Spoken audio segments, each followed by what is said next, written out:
وفي الاول وفي الاخير مش هتعلمني احب مصر ازاي، مش هتعلمني احب النادي الاهلي ازاي، مش هتعلمني افيد بلدي ازاي زي ما فادتني. انا قاعد هنا عشان اسم مصر، اسم مصر والنادي هو اللي عمله. انا لو لولا مصر بفضل ربنا سبحانه وتعالى منتخب مصر والنادي الاهلي مش عارف هنا، ما كانتش الناس تحبك. فدول كان طريق ان انت توصل لقلوب الناس. وانا الحمد لله قلبي ابيض وما بشيلش حاجه كره لحد. انا بحب الجميع، اللي بيشتم واللي بيمدح. من الاخلاص ان يستوي عندك المدح والذم. وفي الاول وفي الاخير مش هتعلمني احب مصر ازاي، مش هتعلمني احب النادي الاهلي ازاي، مش هتعلمني افيد بلدي ازاي زي ما فادتني. انا ليا طريقتي ومحدش يزايد على حب العبد لله لمصر ولا للنادي الاهلي. احنا عاوزين بلدنا احسن بلد، عاوزين نادينا احسن نادي، افضل نادي.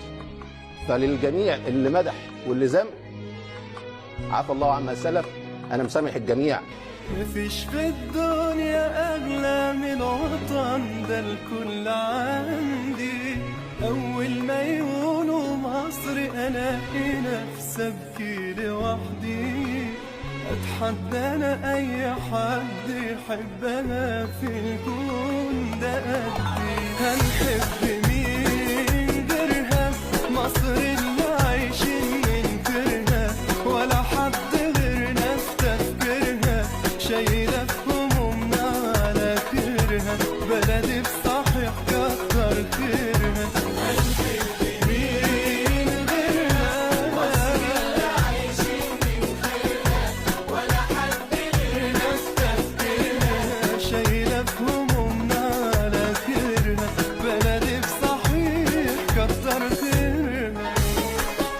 وفي الاول وفي الاخير مش هتعلمني احب مصر ازاي، مش هتعلمني احب النادي الاهلي ازاي، مش هتعلمني افيد بلدي ازاي زي ما فادتني. انا قاعد هنا عشان اسم مصر، اسم مصر والنادي هو اللي عمله بفضل ربنا سبحانه وتعالى.